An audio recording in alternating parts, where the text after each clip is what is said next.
کچھ دن پہلے میری نظر سے بہت ہی خوبصورت بات گزری کہ گورنمنٹ نے قرآن پاک کو ترجمہ کے ساتھ پڑھنے اور یونیورسٹیز میں لازمی کروانے کے لیے نوٹیفیکیشن جاری کی ہے۔ سبحان اللہ، جو ہی خوبصورت سٹیپ لیا گیا ہے۔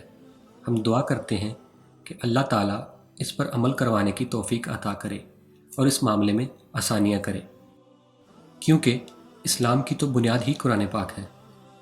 قرآن پاک باقی عام کتابوں کی طرح کتاب نہیں ہے، یہ ایک ٹائم لیس گائیڈ ہے جو انسان کو دنیا اور آخرت دونوں معاملات میں گائیڈ کرتی ہے۔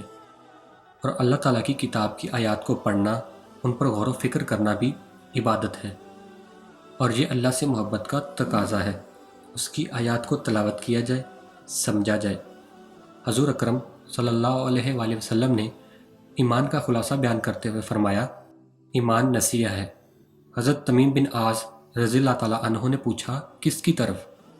آپ نے فرمایا، اللہ کی طرف سے، اس کی کتاب، اس کے پیغمبر، لوگوں کے رہنما اور عام لوگوں کے لیے۔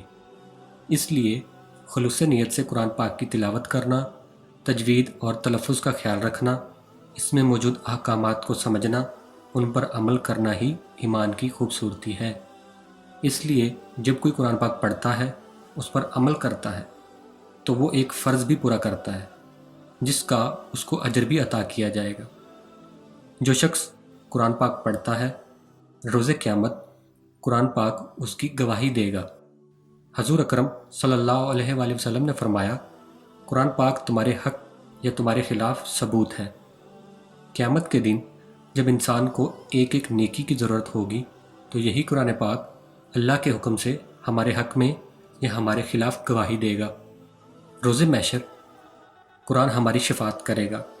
حضرت ابو امامہ رضی اللہ تعالیٰ عنہ سے روایت ہے کہ حضور صلی اللہ علیہ وآلہ وسلم نے فرمایا، قرآن پڑھو، بے شک روز قیامت یہ اپنے پڑھنے والوں کے لیے شفاعت بن کر آئے گا۔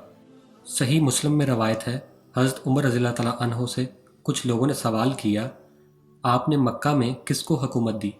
آپ نے فرمایا، ابن ابزا کو۔ انہوں نے پوچھا، ابن ابزا کون؟ حضرت عمر رضی اللہ تعالیٰ عنہ نے جواب دیا، آزاد غلام۔ انہوں نے کہا، آپ نے قریش جیسے معزز قبیلے پر ایک آزاد غلام کو مقرر کر دیا؟ آپ نے جواب دیا، بے شک وہ اللہ کی کتاب کو پڑھنے والا ہے اور اسے علم ہے ایک مسلمان کے فرائض کا۔ اور کیا تم نے حضور صلی اللہ علیہ وآلہ وسلم کو یہ کہتے ہوئے نہیں سنا تھا، اللہ اسی کتاب سے کچھ لوگوں کو بلند کرے گا اور اسی سے کچھ لوگوں کو گمراہ۔ اور حضرت عثمان رضی اللہ تعالیٰ عنہ سے روایت ہے کہ تم میں سے بہترین وہ ہے جو قرآن سیکھے اور دوسروں کو بھی سکھائے۔ اس کو سمجھے بغیر اسلام کی عمارت کھڑی نہیں کی جا سکتی۔ اس لیے اللہ تعالیٰ ہمیں قرآن پاک پڑھنے اور دوسروں کو سکھانے کی توفیق عطا کرے، آمین۔ باقی ویڈیوز آپ یہاں پر دیکھ سکتے ہیں اور سبسکرائب بھی کر سکتے ہیں۔